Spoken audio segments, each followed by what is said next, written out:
আজকে খুব ছোট্ট একটা মেমোরেবল মুমেন্ট তোমাদের সঙ্গে শেয়ার করব।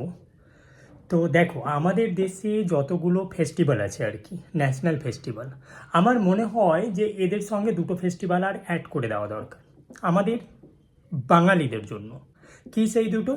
এক মাধ্যমিক এক্সাম, দুই উচ্চ মাধ্যমিক এক্সাম। এ দুটোর আলাদাই ক্রেজ। মনে হচ্ছে যেন ফিফা ওয়ার্ল্ড কাপ শুরু হয়ে গেছে। আত্মীয়রা অনেক দিন অপেক্ষা করেছিল, ওরা ভাবছে না এবার মাঠে নেমে যেতে হবে।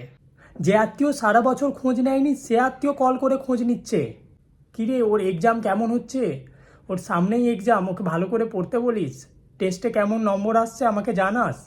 অথচ নিজে কোনো দিন ভালোভাবে পড়েনি, ভালো মার্কস পায়নি। আমি চ্যালেঞ্জ করে বলছি মাধ্যমিক স্পেলিং করতে পারবে না। কেন? কি দরকার তোমার খোঁজ নেওয়ার? তুমি তো এতদিন খোঁজ নাওনি। আবার এই যে আত্মীয়রা, এরা আবার তোমার এক্সাম দেখতেও যায়। তবে আমি বলে রাখি, এরা চাই না তুমি ভালো মার্কস পাও, অনেস্টলি বলছি। নাহলে এরা নিজের ছেলে মেয়ের নাম কি করে করবে?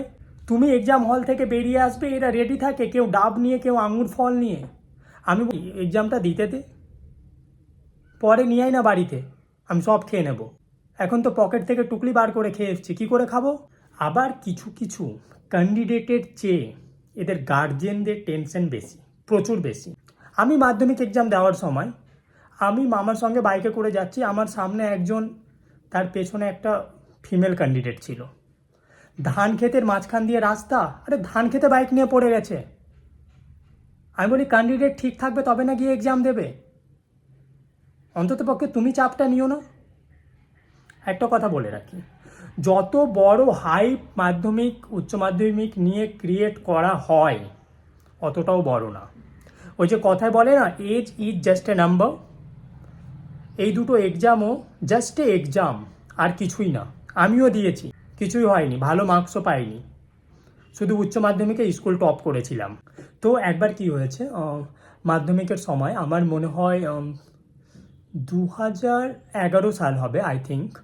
তো আমি তখন 11-এ পড়ি। তো আমিও মাধ্যমিক পরীক্ষা দেখতে চলে গিয়েছি। আমার কোনো আত্মীয় পরীক্ষা দেয়নি, আমি জানি, তবুও আমি গিয়েছি আত্মীয় খুঁজতে, যে যদি কেউ বেরিয়ে যায় পরে কি বলবে, যে আমার ছেলে বা মেয়েটা পরীক্ষা দিয়েছিল তোমরা কেউ আসোনি। আমি ওখানে গিয়ে দেখছি একটা মাকে, তার ছেলে চলে গিয়েছে, সেকেন্ড ফ্লোর থেকে টাটা করছে, ওর মা নিচে টাটা করতে করতে এগিয়ে যাচ্ছে। পাশে ড্রেন ছিল, আমাদের রাস্তার ড্রেন, কভার থাকে, কভার থাকে না, ড্রেনে পড়ে গেছে। ভেবেছিলাম অন্য কিছু একটা মেমোরি নিয়ে ফিরবো যেটা মেমোরেবল হয়ে থাকবে। ফাইনালি ওই ড্রেনে পড়ে যাওয়ার মেমোরিটা আজকে মেমোরেবল হয়ে থেকে গেছে, আমি ভুলতে পারি না কোনো দিন। বেশ কয়েকজন গার্জেন আবার তক্ষুনি ছুটে গিয়ে বলছে, আরে কিছু হয়নি, কিছু হয়নি। কি কিছু হয়নি? ড্রেনে পড়ে গেছে ও। আর ড্রেনটা কোনো সুইমিং পুল না,